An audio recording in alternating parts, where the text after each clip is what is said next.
YouTube channel पर। तो हमारे सामने आर्थिक विचारों के करीब 200 साल की एक पूरी समय रेखा है। हाँ, और इसमें जेबी सह से लेके रिचर्ड थिलर तक के नाम हैं। और कार्ल मार्क्स से लेकर अमर्त्य सेन तक। मतलब ये सिर्फ नामों की लिस्ट तो नहीं है ना? नहीं, बिल्कुल नहीं। ये एक तरह से इस सवाल का जवाब ढूंढने की कहानी है कि दुनिया चलती कैसे है। और हर जवाब अपने समय की देन था। बिल्कुल। औद्योगिक क्रांति की चिमनियों से निकलते धुएं के बीच एक जवाब आया, तो दूसरा महामंदी की खामोशी में। तो आज हमारा काम सिर्फ ये देखना नहीं है कि किसने क्या कहा, बल्कि समझना है कि क्यों कहा। और उसका आज हमारी जेब पर, हमारी नौकरियों पर क्या असर पड़ रहा है। बिल्कुल। तो चलिए शुरू करते हैं 19वीं सदी की शुरुआत से। हाँ, क्लासिकल इकोनॉमिक्स की नींव से। हमारे सामने पहले 3 बड़े नाम हैं, जेबी से, थॉमस माल्थस और डेविड रिकार्डो। जी। से का नियम कहता है आपूर्ति अपनी मांग खुद बना लेती है। ये सुनने में बड़ा सीधा साधा लगता है। हाँ, पर उस समय के हिसाब से ये बहुत क्रांतिकारी था। सोचिए, फैक्ट्रियां लग रही हैं, नया सामान बन रहा है। तो एक डर था कि इतना सब खरीदेगा कौन? सही। और से ने कहा, चिंता मत करो, जब कोई कुछ बनाता है तो वो मजदूरों को तनख्वाह देता है, जमीन का किराया देता है और मालिक को मुनाफा। बिल्कुल। वही पैसा घूमकर बाजार में आता है और बने हुए सामान को खरीद लेता है। मतलब अर्थव्यवस्था एक परफेक्ट सेल्फ हीलिंग मशीन है। उसे बस अकेला छोड़ दो। हाँ। लेकिन इसी दौर में एक बहुत ही डरावनी आवाज भी थी, थॉमस माल्थस की। उनका कहना था कि हम सब भूखमरी की तरफ बढ़ रहे हैं। हाँ, माल्थस उस पार्टी के मेहमान की तरह थे जो सबको याद दिलाता है कि पार्टी अब खत्म होने वाली है। अच्छा। उनका गणित बड़ा सरल था। बोले आबादी बढ़ती है दोगुनी रफ्तार से, 2, 4, 8, 16। और खाना? लेकिन अनाज का उत्पादन बढ़ता है सीधी रफ्तार से, 2, 3, 4, 5। तो नतीजा ये होगा कि एक दिन खाने वाले ज्यादा होंगे और खाना कम। हाँ, और अकाल, बीमारियां और युद्ध ही प्रकृति का तरीका है इस बैलेंस को बनाए रखने का। ये एक बहुत ही निराशावादी सोच थी। और फिर आते हैं डेविड रिकार्डो। उनका तुलनात्मक लाभ का सिद्धांत, ये तो आज भी हर बहस के केंद्र में है। बहुत ज्यादा। रिकार्डो बेहद प्रैक्टिकल थे। उन्होंने एक बड़ा सवाल पूछा, देशों को आपस में व्यापार क्यों करना चाहिए? मान लीजिए पुर्तगाल शराब और कपड़ा दोनों इंग्लैंड से बेहतर बना सकता है, तो क्या इंग्लैंड को कुछ बनाना ही नहीं चाहिए? ये तो अच्छा सवाल है। रिकार्डो ने कहा, नहीं, इंग्लैंड को वो चीज बनानी चाहिए जिसमें उसे कम नुकसान है, यानी कपड़ा। और पुर्तगाल को वो बनानी चाहिए जिसमें उसे सबसे ज्यादा फायदा है, यानी शराब। फिर दोनों व्यापार करें तो दोनों का फायदा होगा। ये फ्री ट्रेड के पक्ष में आज तक का सबसे शक्तिशाली तर्क है। तो एक तरफ ये क्लासिकल अर्थशास्त्री बाजार को एक शानदार मशीन की तरह देख रहे थे, लेकिन जमीनी हकीकत कुछ और थी। हाँ, फैक्ट्रियों में मजदूरों के हालात खराब थे, शहरों में गरीबी बढ़ रही थी। और इसी माहौल से एक ऐसा विचार पैदा हुआ जो इस पूरी मशीन पर ही सवाल उठाने वाला था। और उस विचारक का नाम था कार्ल मार्क्स। मार्क्स ने कहा कि रिकार्डो और बाकी सब लोग असली लड़ाई को देख ही नहीं पा रहे।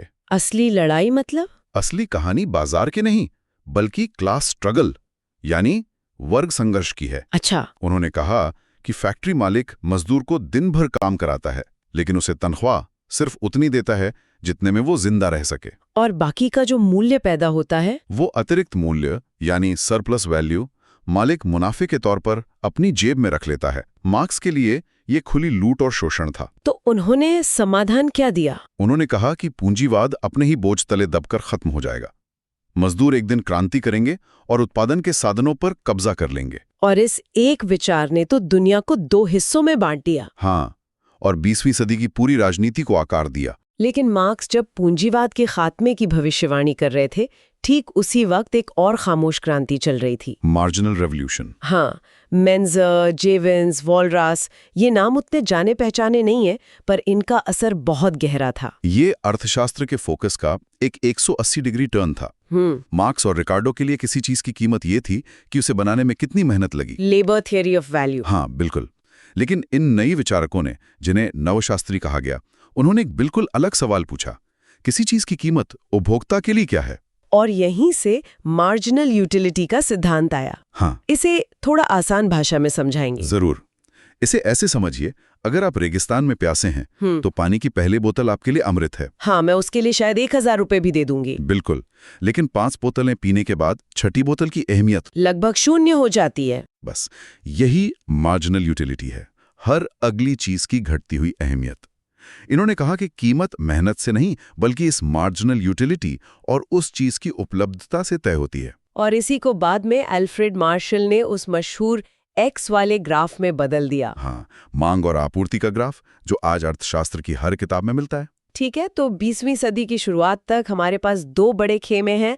एक मार्क्सवादी जो सिस्टम को बदलना चाहते हैं, और दूसरे नवशास्त्रीय जो बाजार को बेहतर समझना चाहते हैं। और अब कहानी में गणित और इंजीनियरिंग की एंट्री होती है। मतलब अर्थशास्त्र अब और ज्यादा साइंस बनने की कोशिश कर रहा था। बिल्कुल, विल्फ्रेडो पैरेटो, आर्थर पीगू जैसे लोग नए नए औजार बना रहे थे।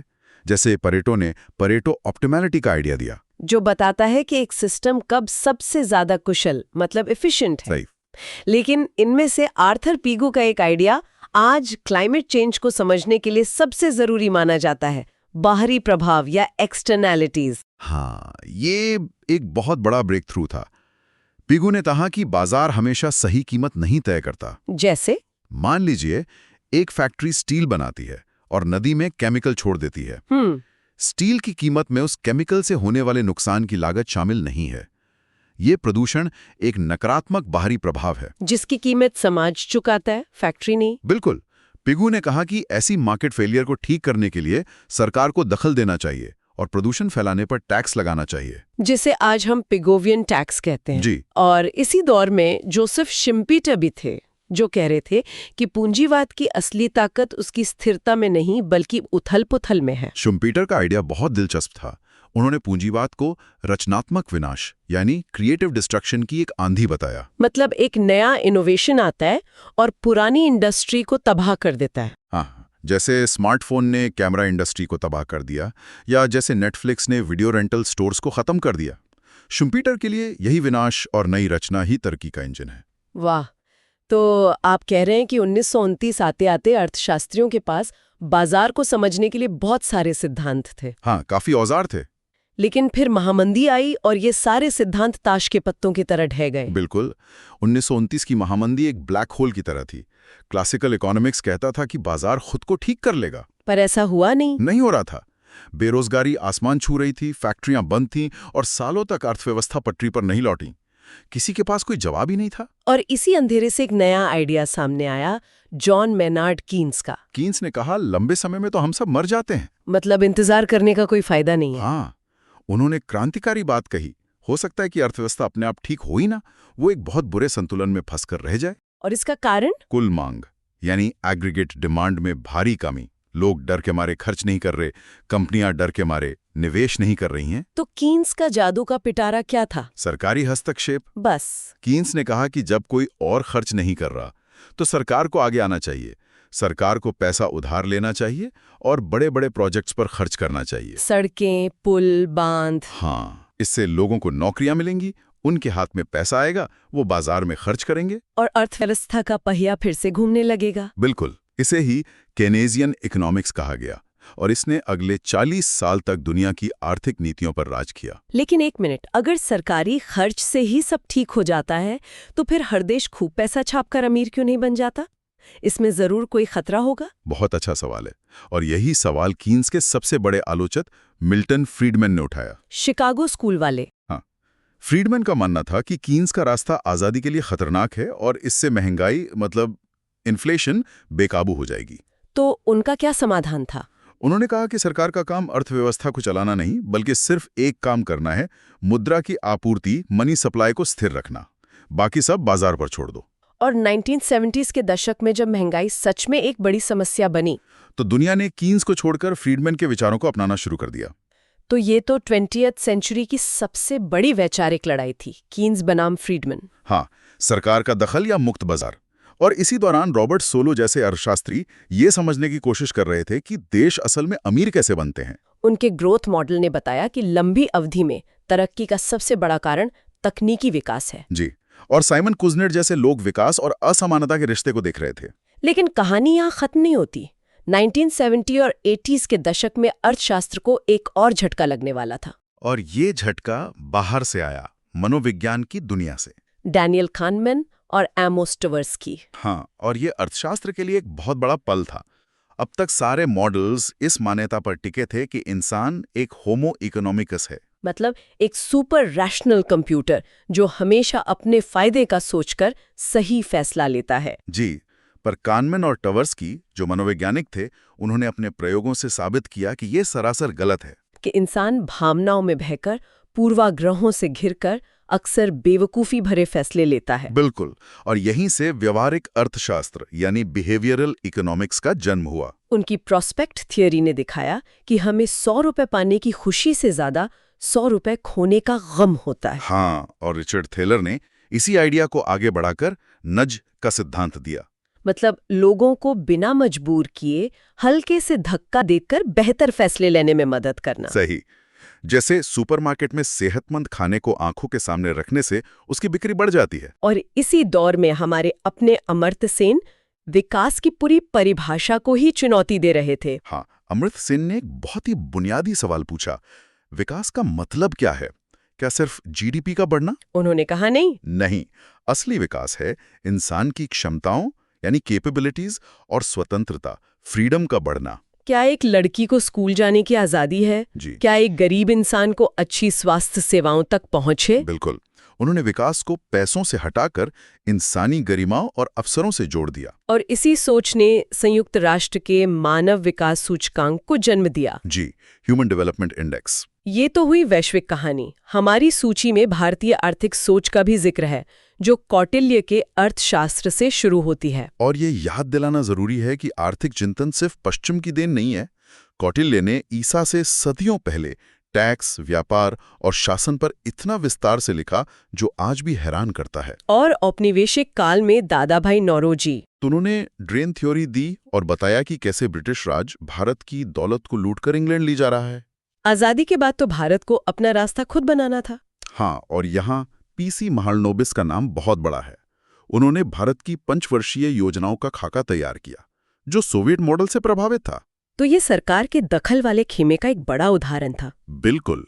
फिर 1991 में जब ये मॉडल संकट में आया, तो मनमोहन सिंह ने उदारीकरण की शुरुआत की और भारत को फ्रीडमैन वाले रास्ते पर आगे बढ़ाया। और आज अभिजीत बैनर्जी जैसे नोबेल पुरस्कार विजेता उसी व्यवहारिक अर्थशास्त्र के औजारों का इस्तेमाल कर रहे हैं। हाँ, यह पता लगाने के लिए कि भारत में गरीबी से लड़ने के कौन से तरीके सच में काम करते हैं। वो छोटे-छोटे प्रयोग, रैंडमाइज्ड कंट्रोल ट्रायल्स करते हैं। बिल्कुल। यह देखने के लिए कि क्या मुफ्त किताबें देने से बच्चे बेहतर पढ़ते हैं या फिर टीचर की ट्रेनिंग पर पैसा खर्च करना ज्यादा फायदेमंद है। यह अर्थशास्त्र को बड़े सिद्धांतों से निकालकर जमीनी हकीकत पर ले आता है। तो 200 साल की इस यात्रा को देखने के बाद हम क्या कह सकते हैं? हम एक सेल्फ हीलिंग मशीन के आइडिया से चले थे और अब हम इंसानी साइकोलॉजी और जमीनी प्रयोगों तक पहुंच गए हैं। ये यात्रा दिखाती है कि अर्थशास्त्र कोई पत्थर की लकीर नहीं है। नहीं, ये एक जिंदा, सांस लेती हुई बहस है जो हमेशा अपने समय के सबसे बड़े सवालों का जवाब ढूंढती है। हर सिद्धांत एक टॉर्च की तरह है जो कमरे के एक हिस्से को रोशन करता है, लेकिन बाकी हिस्से को अंधेरे में छोड़ देता है। हाँ, और ये हमें आज के सबसे बड़े सवाल पर लाकर खड़ा करता है। वो क्या है? आज हमारे सामने जलवायु परिवर्तन, आर्टिफिशियल इंटेलिजेंस से जाने वाली नौकरियां और बढ़ती असमानता जैसी चुनौतियां हैं जो पहले कभी नहीं थीं। इन समस्याओं को हल करने वाला अगला महान आर्थिक विचार क्या होगा? क्या वो तकनीक से आएगा, मनोविज्ञान से, या फिर इतिहास की किसी भूली बिसरी किताब से? शायद वो विचार इस समय किसी के दिमाग में आकार ले रहा हो। स्वागत है आपका इकोनॉमिक्स